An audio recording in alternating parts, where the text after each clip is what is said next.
Suamiku, Bagus, pergi ke luar negeri untuk mencari nafkah. Otomatis, aku Rina merasa kesepian dan kehilangan yang begitu mendalam selama sekitar 1 tahun. Di tengah kesedihan itu, satu-satunya yang selalu hadir memberiku dukungan adalah ayah mertuaku, Pak Dharma. Pria yang bijaksana dan tenang itu sering datang ke rumahku, bahkan menginap untuk membantuku mengurus anak-anak. Kehadirannya adalah sumber kekuatan tak tergantikan.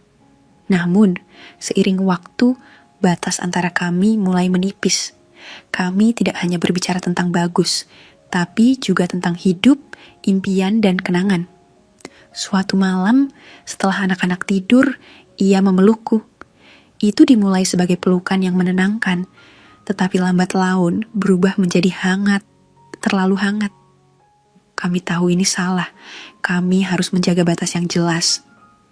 Tapi bagaimana jika perasaan yang mulai tumbuh di antara kami berdua itu terlalu sulit untuk diabaikan begitu saja? Perkenalkan, namaku Rina, seorang wanita berusia 36 tahun yang tinggal di kota kecil.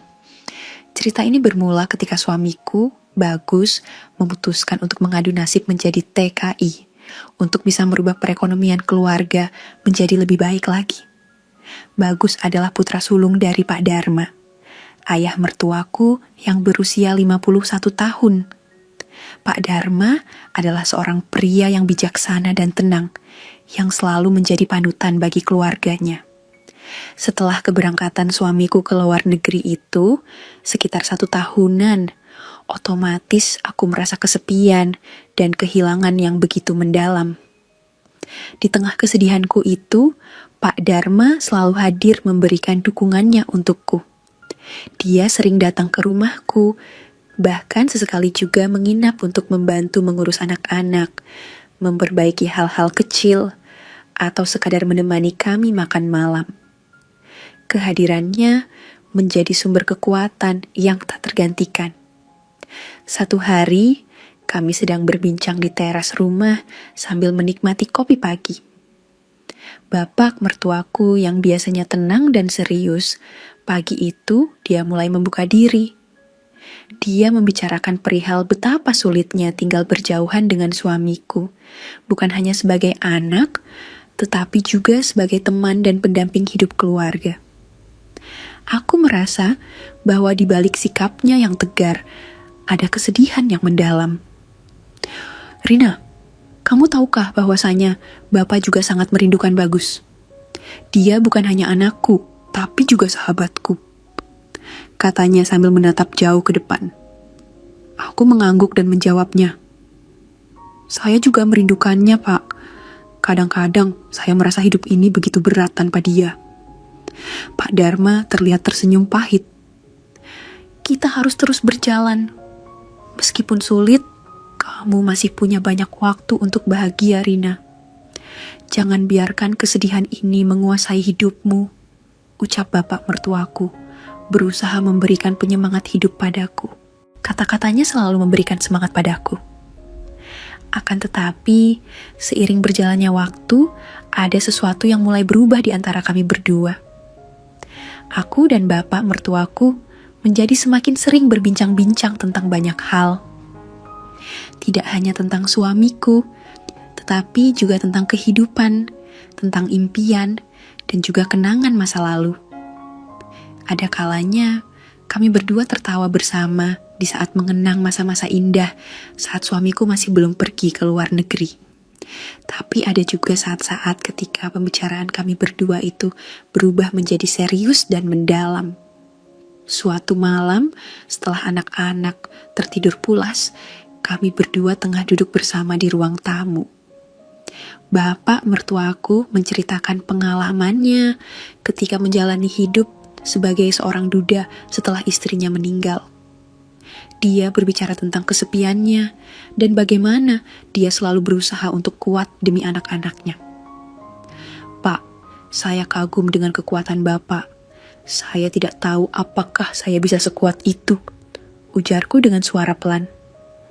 Bapak mertuaku menatapku dengan tatapan matanya yang lembut dan berkata, Rina, Kamu itu lebih kuat dari yang kamu kira. Bapak telah melihat itu setiap hari. Kamu menjaga anak-anak dengan baik, dan kamu tidak pernah menyerah. Perkataannya itu pun tentu saja membuatku terharu, dan tanpa sadar aku menangis.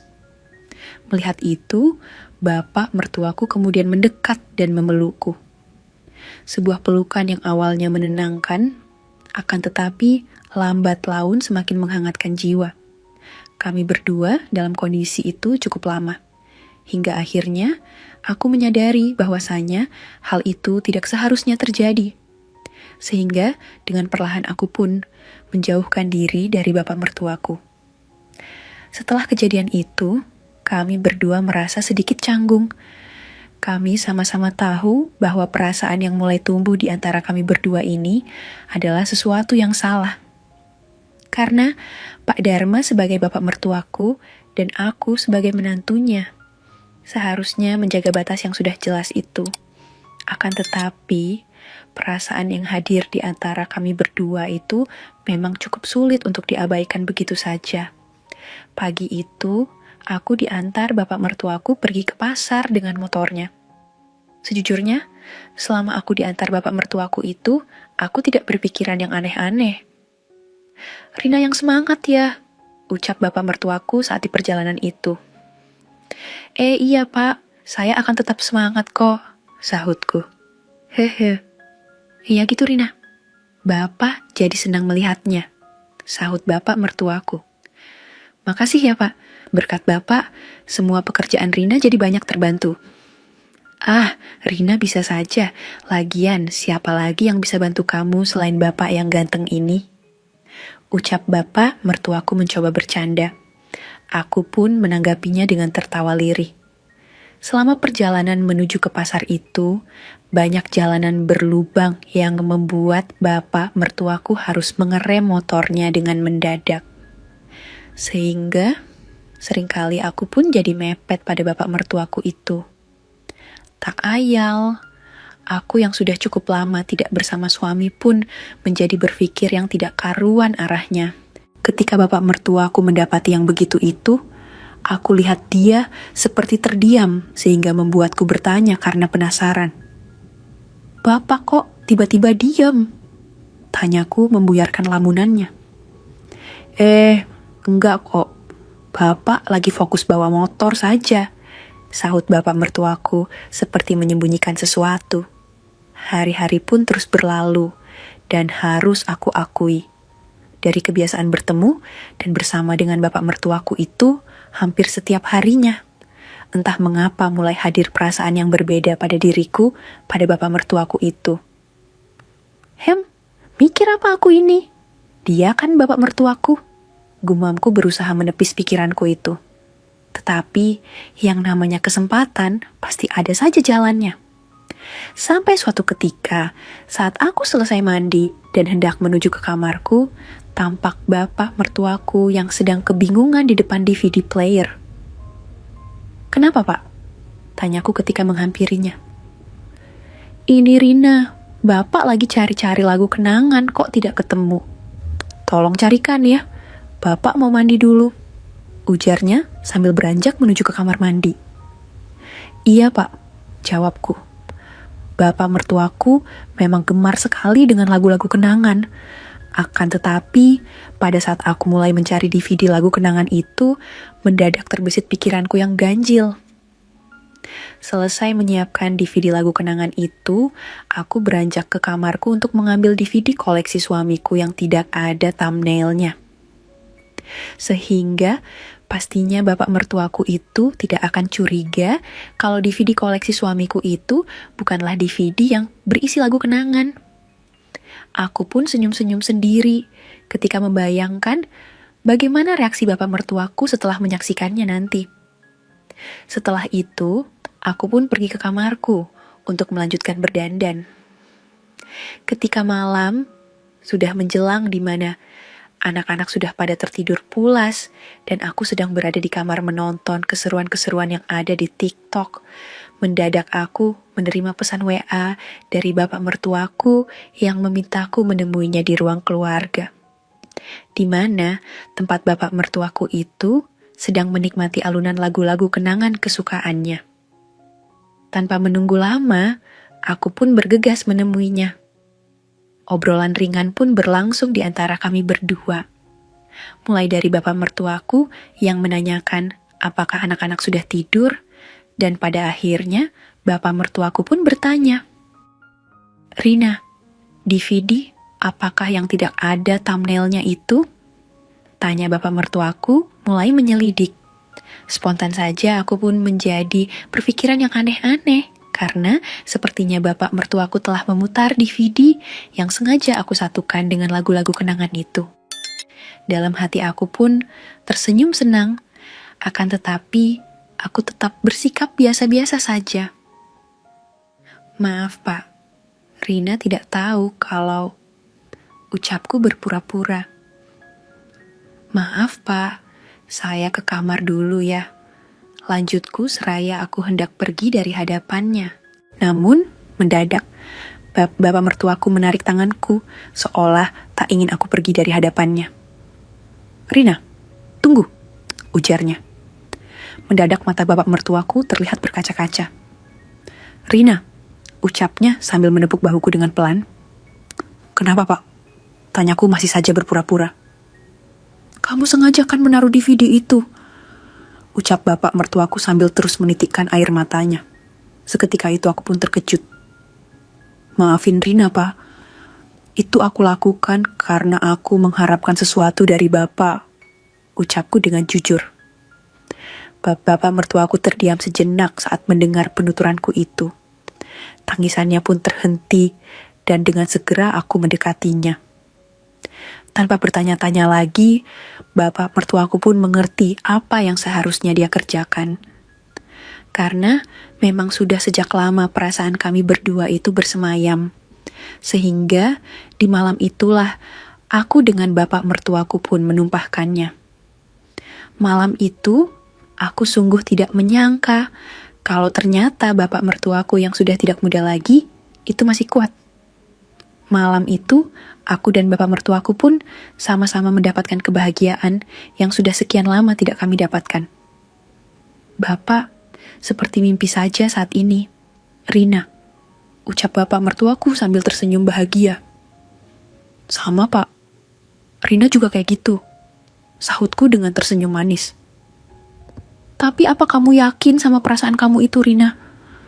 Bapak sudah tua loh," ucapnya lagi. "Usia bukan masalah kan Pak? Yang penting kan masih bisa berkali-kali seperti barusan tadi itu." "Hehe," sahutku. "Hah, kamu Rina," ujarnya sambil mencubit tanganku dengan mesra. Sejak malam itu, keakrabanku dengan bapak mertuaku pun mulai berubah. Kami berdua tak lagi seperti mertua pada menantunya, tapi lebih dari sekadar itu. Selama hampir 2 tahun lamanya, aku tetap menjalaninya dengan bapak mertuaku. Bahkan ketika suamiku sudah selesai kontraknya dan kembali ke rumah, apa yang sudah terjadi antara aku dengan bapak mertuaku itu masih terus berlanjut. Tentunya ya, dengan mencuri-curi kesempatan.